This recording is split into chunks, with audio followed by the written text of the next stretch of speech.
of the talks we're hearing already so far are all about really how you tell the story. And I got to say that the first time that I ever crafted what I would call a strategic narrative, it did not go very well. So I was a coder when I was a kid. I majored in computer science, came out as an engineer, and a friend and I had an idea for an app. This was the early .com years, so it was a Windows app.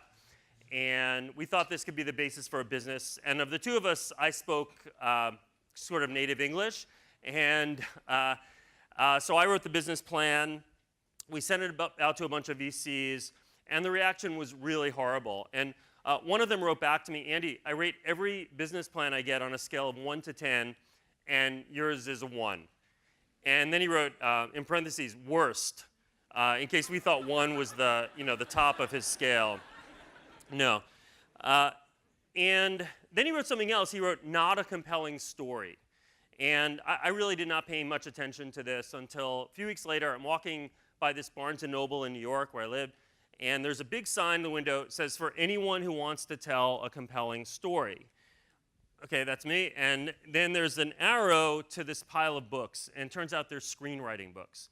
And so I buy these books and read them cover to cover, and okay, we have nothing to lose. What if we rewrite this whole plan based on kind of what they're saying? And we try it, and everything changes. We start getting invited to pitch. The pitches go better, and we have a term sheet, an investment from some pretty good VCs about 3-4 months later. And some founders over the years started asking me for help kind of positioning their startups. And then just a few years ago, it started to get snowball into not just early stage, but like growth stage CEOs and their teams asking me for this. And so I started a practice about 3 years ago on helping people, helping leadership teams craft the story. Why is this interest coming in the story now? I think we really live in a world that's where the growth is really much more now about the story. We all have these great tools. Now we're going to be having conversations. But what's the story we're going to be telling in these conversations and through all these tools?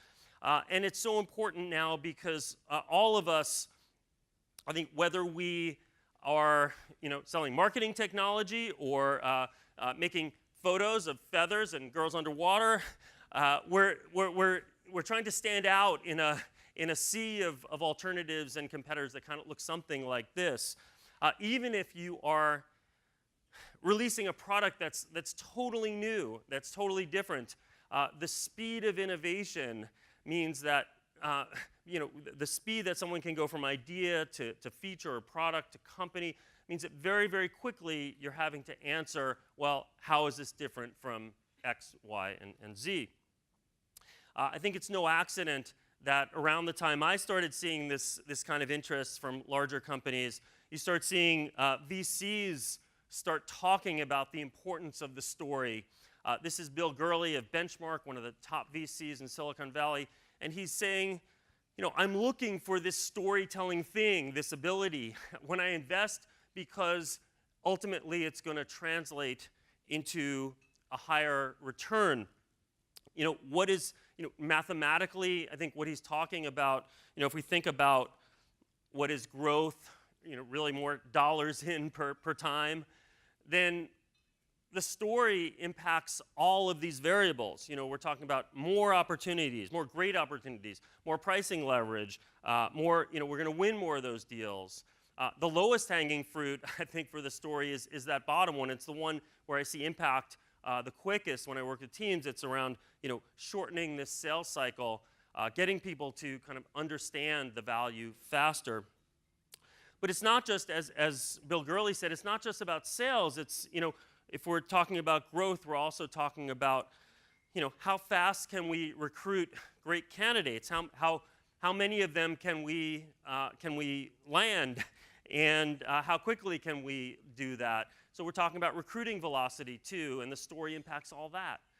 Name your velocity if it's related to growth, partnerships velocity, fundraising velocity, PR velocity. It's all ultimately driven by the story. And this really begs the question, though, what makes a great story that's going to going to have the, power all these variables and power growth. I've been thinking about this for a long time. About a year ago, I wrote this piece about Zuora's story. Zuora, if you don't know them, they're out in Silicon Valley. They make a platform for subscription business models, for running subscription business models. A lot of things if you pay for by the month, like software, very frequently Zuora is in the background handling those transactions. And what I found, I have no connection to Zuora, by the way, but what I found so interesting is that there's other companies doing this, but they're kind of seen as like tool companies, and their valuations are not nearly as high in general as Zuora. Zuora is seen as a thought leader, this big thing, and I think it all goes back to how they tell the story. This piece has about 1.5 million views now from LinkedIn and Medium, so I'm guessing maybe some of you have seen it. It kind of changed my life. I've been able now to work with teams from all over the world, and also even public companies now interested in how they craft the story. So for those who have read it, I will try to, so for those who haven't read it, I will try to sort of go through the points. For those who have read it, I'll try to go into a little bit more depth than what you could get in the post. So this is Robert McKee. He's the author of one of the books that I picked up way back when at that Barnes & Noble. And if you know anybody who's in Hollywood, anybody who thought about ever being in Hollywood, they know him and they know his book. And one of the points that he makes is that every story starts with some kind of change, and that we're wired to pay attention to change. So what does that mean in the movie? It means that Nemo is, he's going to school, hanging out with his friends, everything's okay, and then he just swims a little bit too far. And this is kind of going to kick off all the action, and we're in. In a love story, of course, it's when they meet, or meet cute, or however they meet, and this kicks off all the action.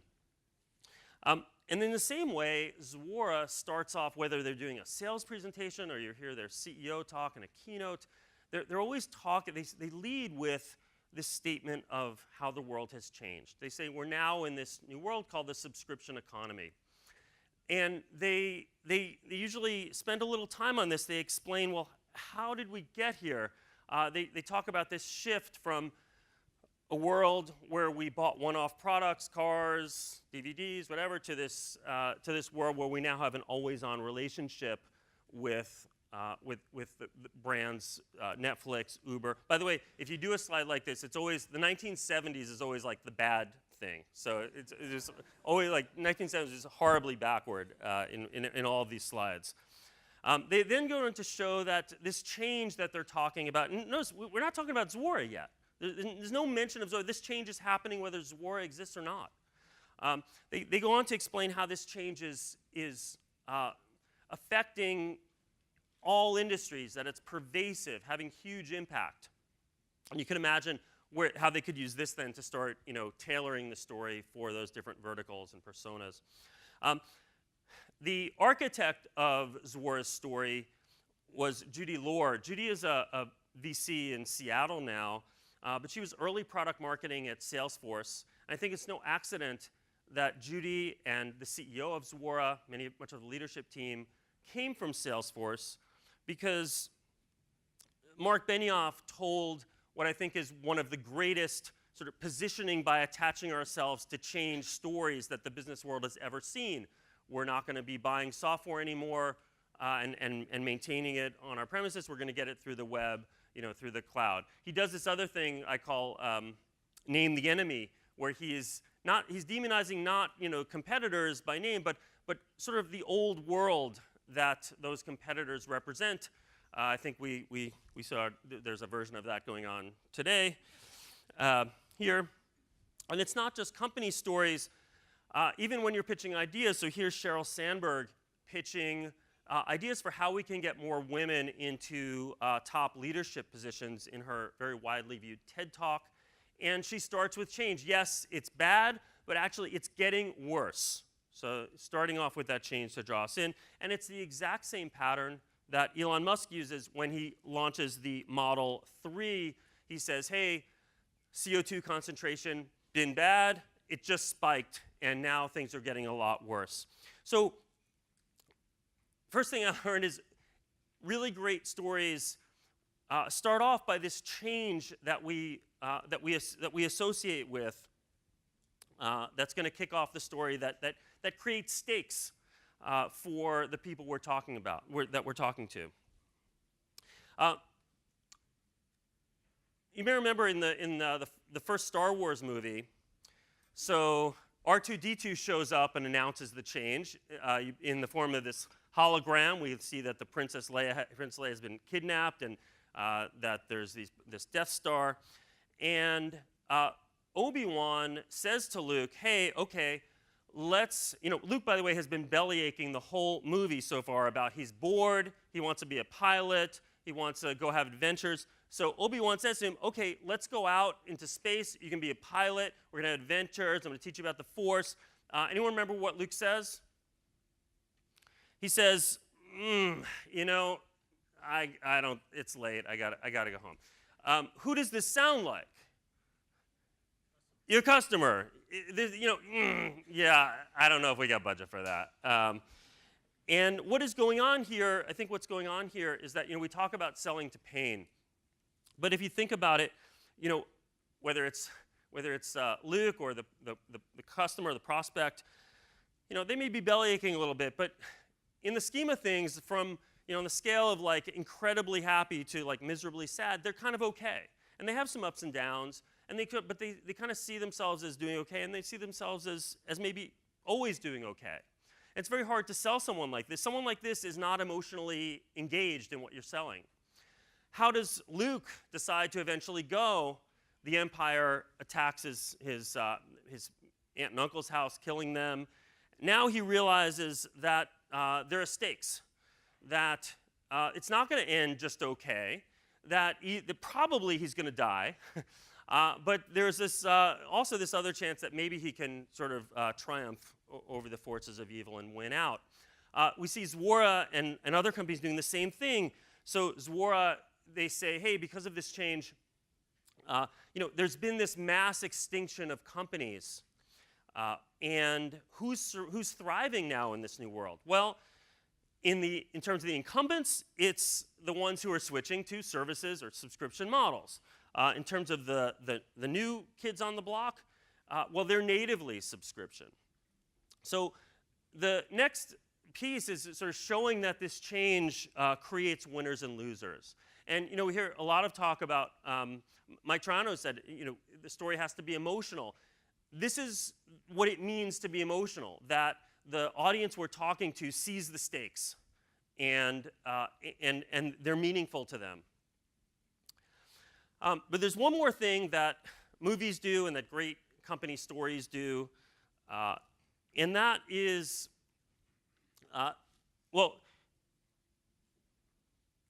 if you take Star Wars, the whole movie really, at least the first one, is all about destroying the Death Star. So Luke and his buddies, the subplots and everything, but all the action, everything all the plot is around how they're going to destroy this thing. I call this thing, in the narrative world, they call this the point of no return, because if the main character can reach this point, then game over, we're in happily ever after. I sometimes call it the promised land, or the gate to the promised land. By the way, what's the gate to the promised land for a romantic movie, like romantic comedy or love story? Wedding, yeah. So that's why a lot of them, not literally, you can literally come back from a wedding. It's not literally a point of no return in real life, but in movie life, it is the point of no return. And we see this sort of crystallization of the promised land message in really great company stories that are behind a lot of growth. So with Zwara, they talk about, hey, if you can turn your customers into subscribers, then you win. They sometimes will say, hey, hey, if you can deliver the subscription experience, which turns them into subscribers, you win. Sometimes they put it like that. If you can live there, then you get all the benefits. You're happy, your family's happy, you're having an authentic vacation, all the rest. This is so important that I like to call out what I'll call false promised lands. So, changing it how? There's a lot of versions of this, like we're transforming healthcare, investing made better. We're really saying nothing about the future. We're not making any commitment at all about the future we're going to create for people. And it sounds a little smooth, but it's not serving any kind of story purpose.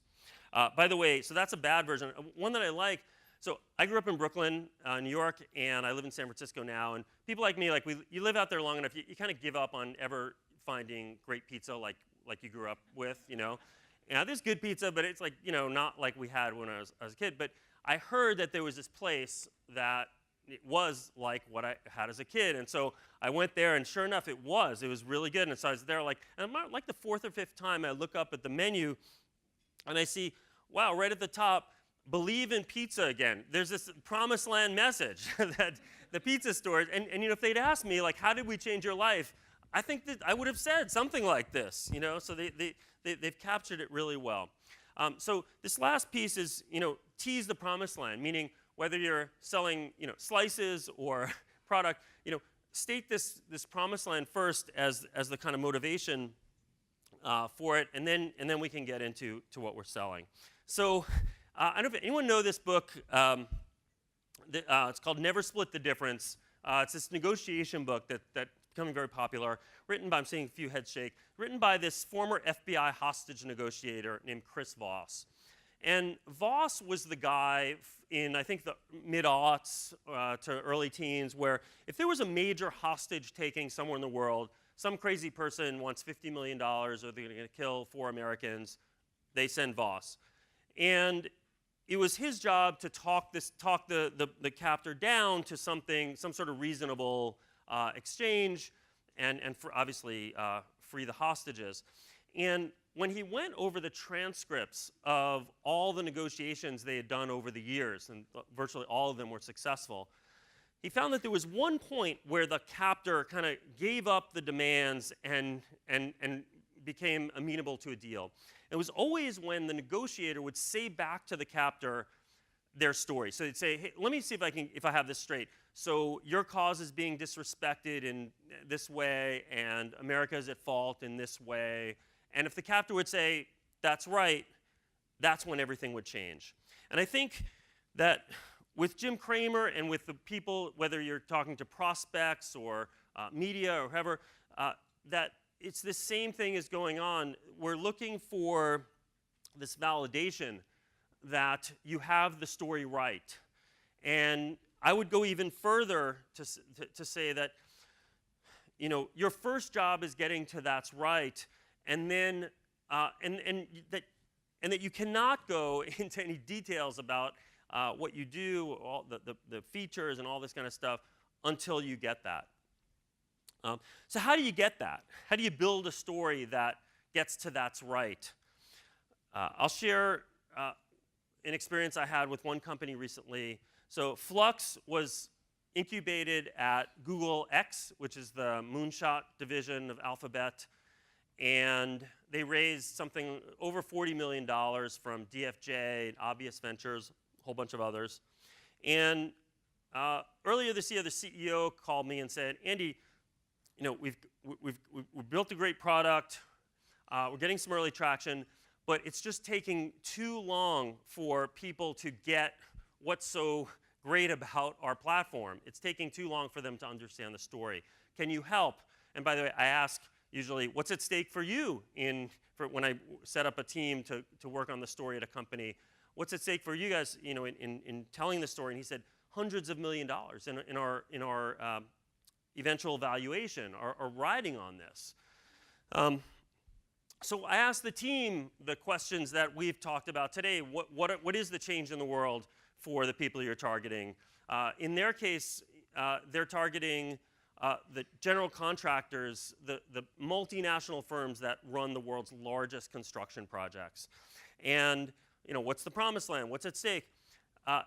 They had a vague sense that it had something to do with those contractors' clients, so the building owners who are hiring them, becoming more demanding.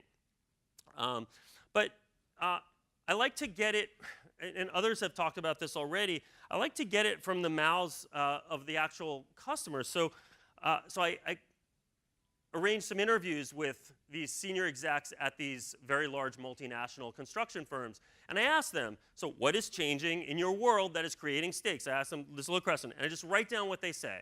And this is what one of them said, was very indicative of what I heard from others, that, hey, our customers, the building owners, they can just get an Uber, press a button and get an Uber. If the Uber is late, they get a message about that. How come it's not like that when we build our building?